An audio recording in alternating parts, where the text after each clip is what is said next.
pre-sentence report? Your Honor, we have read over the pre-sentence report and recommendation. We have no corrections, deletions, or additions. I would like to make comments on behalf of Ms. Johnson before the court imposes a sentence. You may proceed, sir. Was there anything from the people on this? Your Honor, we would support and ask the court to adopt probation's recommendation as written. All right.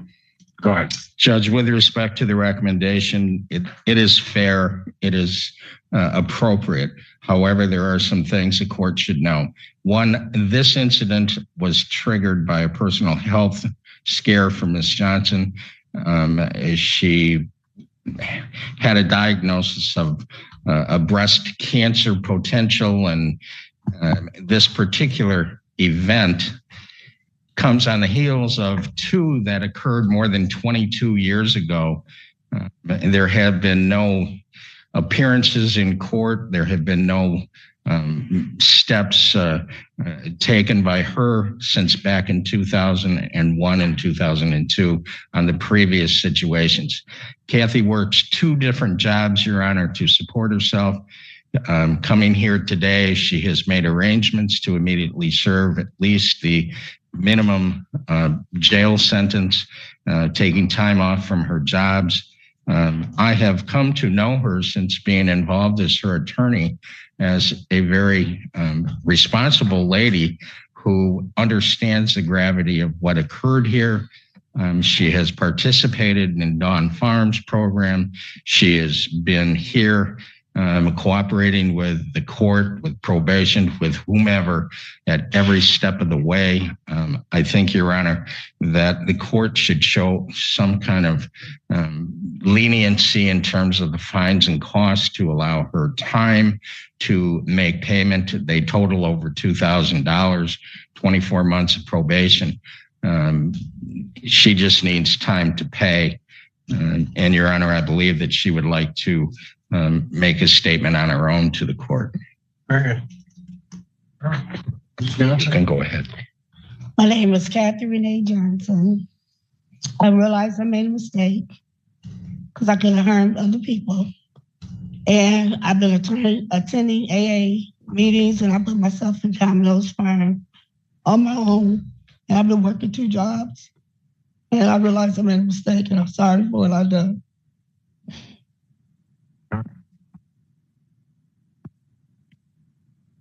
Court does acknowledge this is not a serious offense defined by statute. However, believes there are reasonable grounds to depart with the presumption of a non-probationary sentence. The alcohol screening and assessment identifies the benefit of outpatient treatment, AA attendance, and monitored abstinence from all intoxicants. Therefore, the court will follow the recommendation of probation with the stated rehabilitative goals to promote change, prevent recidivism, and to monitor compliance of recommended treatment. It is a sentence of the court. You're placed on 24 months of probation. You're to pay $1,055 fines and court costs, $100 prosecution recovery costs, $100 police agency recovery costs, and $720 probation oversight fees. When can that be paid? How are you going to pay that?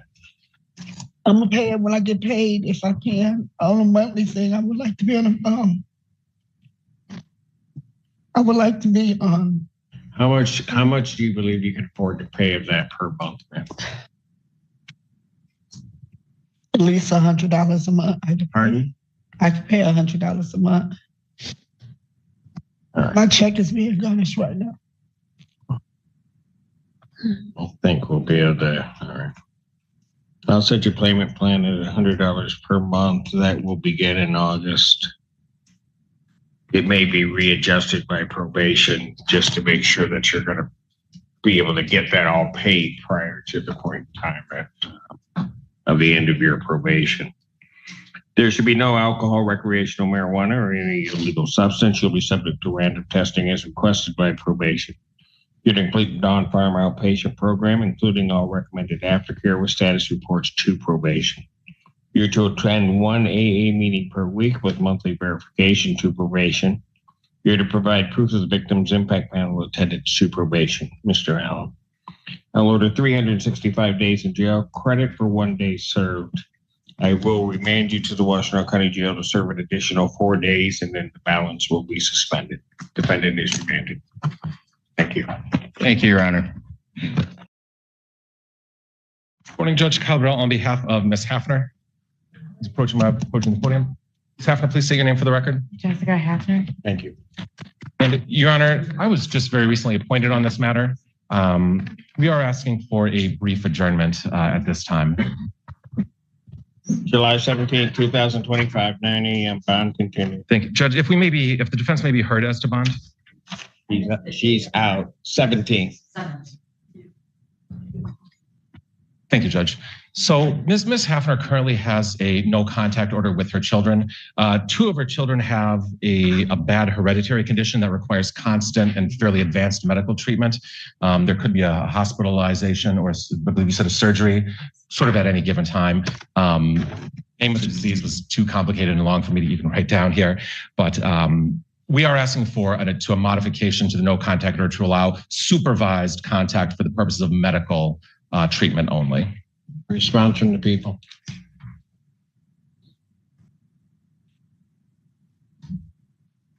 We would ask that the bond remain set where it is until we can have an exam or resolve the case. I mean, is CPS involved? Yes, Your Honor. Is CPS? I'm looking, a referral was complete at the time of this investigation. Right.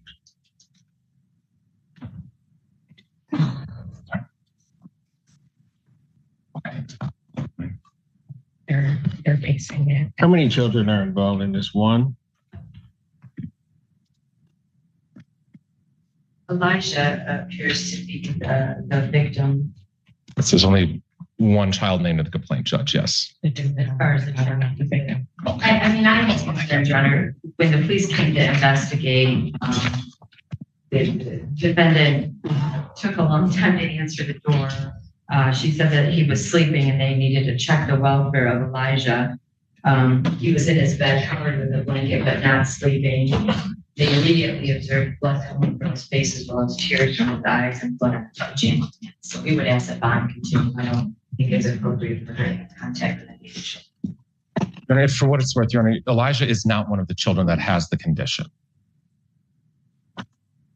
Well, but I'm not, you know what? I tell you, but I'm not going to change this, and I'm not going to change this on the fly, certainly. If you believe that it should be changed, file a written motion, I'll hear it, but I'm not going to do that. Motion for bond reduction is denied at this time, or bond modification is denied. Understood. Thank you, Judge.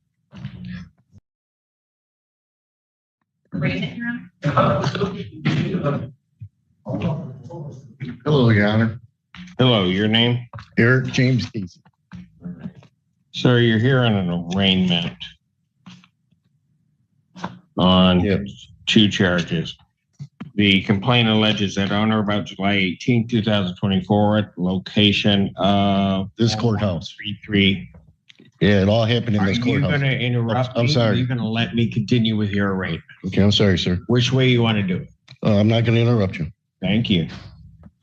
Complaint alleges that on or about July 18, 2024, at the location of 4133 Washtenaw Avenue in Pittsfield Township, Washtenaw County, State of Michigan, complaint alleges that you did make an assault and battery upon a Joseph Crossley. Do you understand the nature of that charge, sir? And I'm not asking you whether or not you did it. Do you understand what you were charged with? Yes. That is a misdemeanor, punishable by up to 93 days in jail, $500 fine plus court costs. This could be a consecutive sentence. And if a consecutive sentence can be imposed, if this did occur within a place of confinement, you understand the nature or the penalties in this case? Yes. You understand that? Yes. Count 2 on that complaint alleges that on that same date and at that same time, you did commit the offense of disorderly person jostling. Do you understand the nature of that, sir? No, because I don't even know these people. The only person I know is Do you Joseph. understand what you are charged with? Well, I know what you're charging me with, sir, but I am not charging you. Do you understand what you are charged with in count 2? no. All right, let me just do it formally then. July 18, 2024, the location of 4133 Washington Avenue in Pittsfield Township, Washington County, State of Michigan. Count 2 specifically alleges that on that same day and at that same location that you were a disorderly person. To wit, a person was found to be jostling or roughly crowding people unnecessarily in a public place at that location. Do you understand all of that? I understand all this. That is a misdemeanor, punishable by up to 90 days, $500 fine plus court costs. Do you understand those penalties? I understand this, Hunter. Do you wish to be represented by an attorney? Yes, I guess so, Hunter, because you It's ain't a let me public speak. defender case.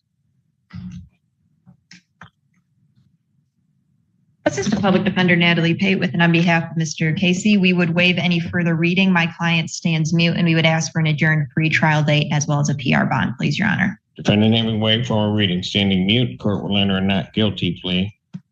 Pre-trial in this matter will be adjourned to July 16, 2025 at 9 a.m.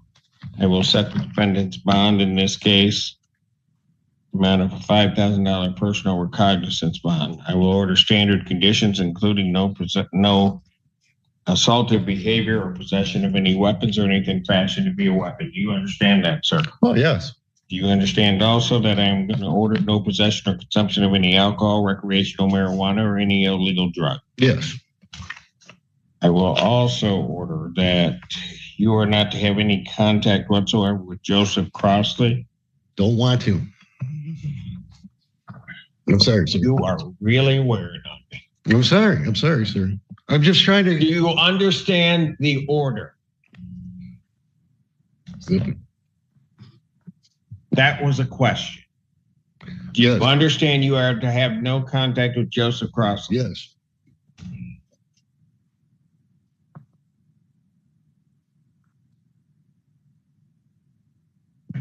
I give it handle. I'm sorry. It's one more time. I'm sorry. I'm changing the bond. I'm sorry. Is there any other request of conditions from the people? There is a request for a no go to, Your Honor, an address. May I give that to the court? No go to, yes, go ahead. 102 Talladay Road, Talladay in Willis, Michigan. No. 48191.